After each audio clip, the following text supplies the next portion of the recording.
All right, folks, let's start putting together our monument grills. This is the Mesa we're putting together. Now, this is one I've already put together, but we've got they're calling this their flagship model, and this is their big one. This has got 4 burners, plus it's got like an infrared burner too. But I just want to show you how easy these things are to put together. Now, first thing I did was get everything out of the box, and I want you to understand what everything is before I start putting it together. Now, the lid of the box lifts right up once you cut the banding, and I'm going to leave that hole like that. I'm going to use that like a little workbench here, and you can see you've got the bottom right there with the four wheels. If you ever want to know how much assembly you've got, take a look at the blister pack. That ain't much. So very easy. And these over here, these are spares. Everything else, like I said, these things go together super simple, but you've got your side panels that are going to fit on your base to form your base. You got a back panel right there, and I'll show you where that goes. And then there's a panel across the front, and those 2 magnet things are where those doors will attach to. There's, like I said, if you got a gas grill, you got to have cast iron grates, and that's what Monument gives you here. And then you got your handles, you got some braces for the front, and we're going to go through all this stuff. There's your grease tray right there. There's your side burner. There's an upper tray, an upper grill grate, like a warming grate. There's your flavorizer bars. And there's your bottom right there. Now I'm going to leave that. Yeah, I unpacked everything. Everything was nicely packed in there. Like I said, the engineering that goes behind designing one of these grills, I tell you what, there's some serious engineering that goes into packing these grills, because they do a very, very nice job. And you can see your burners right there, stainless steel burners. And you've got those infrared ones right there on the side that are going to sear some awesome steak. And then you got your gas line there. That gas line, the hook up to that side burner, is probably the most difficult part of the job. And I'll take a couple extra minutes when I'm doing that, just so you understand better how it all goes together. So I tell you what, let's get started. All right, I'm already getting a whole ahead of you. Now, the base I do put down on the floor here, and because these snap into place, your wheels, and they all are locking casters. It doesn't matter which one goes where. You got all 4 of them, and like you see, just push into it. You hear the click. Now I'm going to lock it so that when it's I'm going to lock it there. Now it's locked, and I'm going to put it up on my box, put the sides on. All right, so the front of the grill is going to be where this rounded corner is. That's the front of the grill. And if you're looking at it from the front, that hole is where your 20-pound gas propane tank is going to go. So you've got 2 sides, and one's got a hole in it. That goes on the right-hand side. You loosen up this screw, and then it's got these keyholes. See the keyhole? See the keyhole? That just goes over it, and then you just slide it forward, and then you tighten down your screw. I'll show you that. So these screws right here, they just get tightened down. I'm just using a screwdriver. If you want to use a cordless, you can use a cordless. I do have a cordless out, and there is 1 or 2 steps here that I will use a cordless on. Everything else, I just use a screwdriver. There's 4 screws that go for this.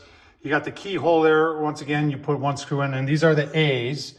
There's only 2 different sizes of screws, so if they don't fit, you know you're using the wrong one. You slide it in, and then there's 2 on the bottom. Tighten them up, and you are done. All right, so they've got these angle brackets that reinforce the base, but they put the screws in there for you ready, and all you're doing is loosening them up, and then just sliding them in like that, and then just tightening down. You don't need to see me tighten down the other ones. All right, well, next is top brace, and it's got the 2 magnets in there for the door, and these just fit into these pockets, just like this. You don't even have to hold it. And the screw holes just line up perfectly. You put 4 of the ace screws in there, and you're pretty much done with the base. Right, those are on, now that takes the smaller screw. Like I said, there's an A and an F. This takes the F. Now at this point, you're done with this. If you want to put the doors in, you can put the doors in, but I found that leaving the doors for the last is maybe the best. But there is one thing that is easier to do with it up here on the box than it is on the ground. I'll show you that. So if you've got to have a bottle opener, it comes with a bottle opener. If you want it on there, it's easier to put it on this step other than waiting to go underneath there when the shelf is on. And it's got this back piece that goes behind here, and then it actually goes on an angle like this. So I'm gonna put that on now because it's a pain in the butt once the shelf is on. All right, at this point, you're good to take it off the box. Now, I'm gonna do something you probably shouldn't do, is I'm gonna leave it on the box and pick that behemoth up. If you got a helper, it'd be be good, but also the box may not be the best place to put it. But I'm going to take the risk and do it because I don't have to bend down there to do all that. And you're just putting it right up here, and it's going to line up with these 4 holes. You're going to use that A-bolt, put them in there. Super simple. All right, so that's what your 20-pounder hooks up with. And there's a little bracket right there. Now, in the instructions, it says to do it later, but it's easier to do this without this side shelf with the burner in it. And it's just this one screw here, and you just line it up in that bracket right there, and you put it in. It's, like I said, so much more easier to do that when you don't have that side shelf that's got the burner in it. Now, all these wires, if you're wondering, this is going to connect for the light that goes in your control for your burner, and this is the igniter that'll go up, and you'll connect that. And then you see there's one more. Where is it? Right here. So remember we showed you that battery pack? Yeah, you can, at any point here, you can take the batteries out of here. One goes in there for your clicker, and the other one goes in for the lights. You could do that right now if you wanted. In fact, let's do that. So here's what's cool about it, is that they've got it on there with a magnet, so it just sits right there. And when you got to replace the batteries, you're saying, well, what's that for? That's for the lights. Because, you got to have a grill that's got lights on it.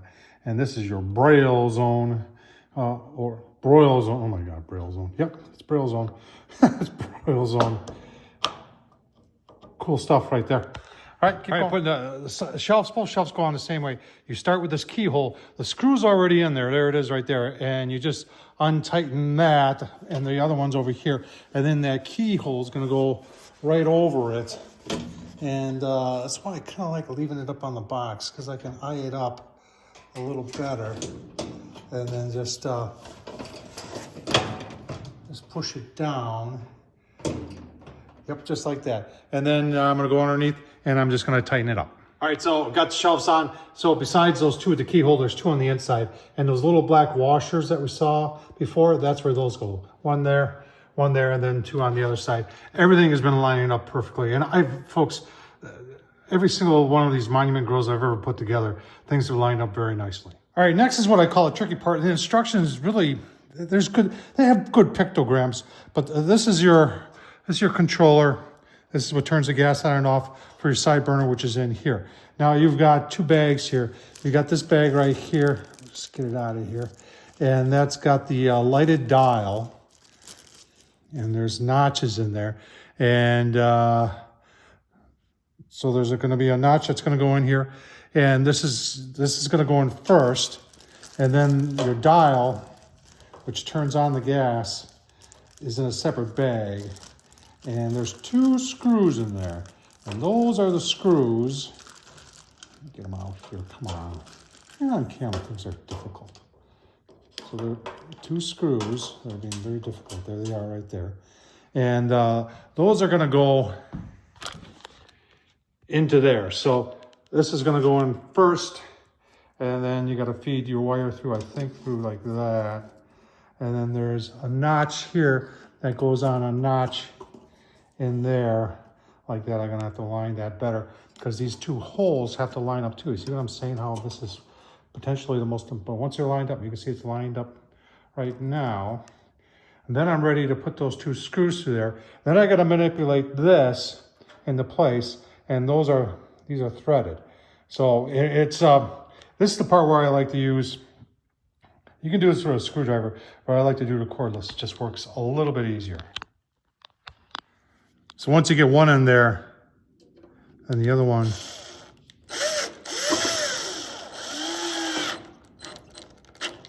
just like that, and then your dial fits in. You gotta look for the flat end, and the flat will go just like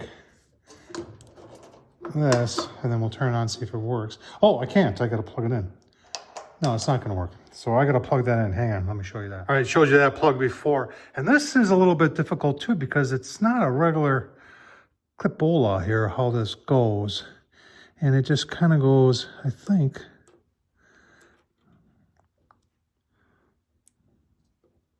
It only fits one way. And I know it's gotta go like this, there, like that. See if it works. Yeah, there we go.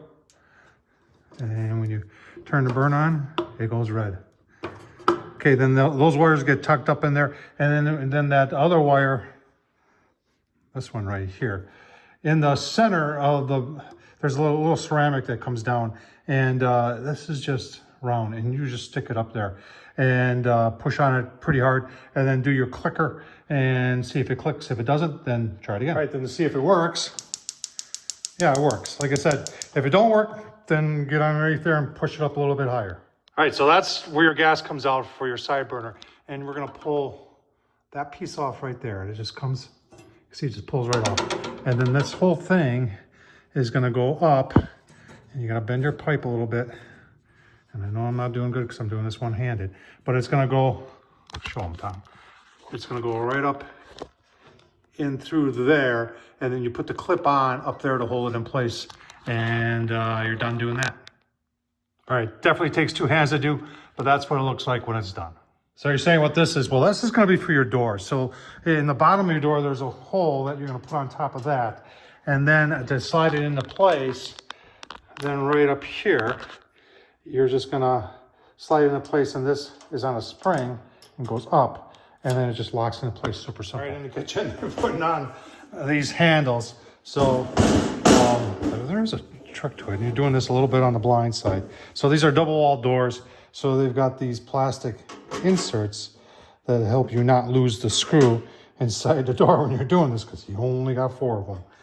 So you get this in there, and you can well, no, you can't see. Yeah, now you can see the hole. So you just plop this down there, and then you kind of fiddle around with your screwdriver till you get it through, and then you take it out because it's magnetic, and you put it on like this. I don't get them all the way tight.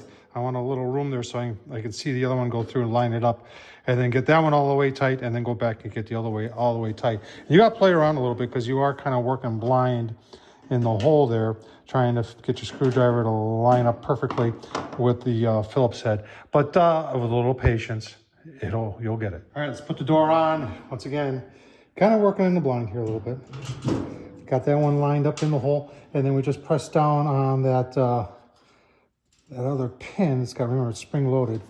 And once you get it up in there, and you just slide it around until you find the hole. I found the hole. Doors are done. Look at that. Very nice. All right, so next is the grease tray. That just slides in. And like I said, if you watch my other videos, you know I always line this aluminum foil. Just makes it clean up really easy. But if you're wondering, the back is where this bigger lip is. And that's the front. Now there's a grease tray that goes underneath that. And the last 2 screws, if you're wondering, there's 2 screws, that's my pack. What are those for? That's what'll hold the holder, and you want to put it so, and I'll put it on so I can show you.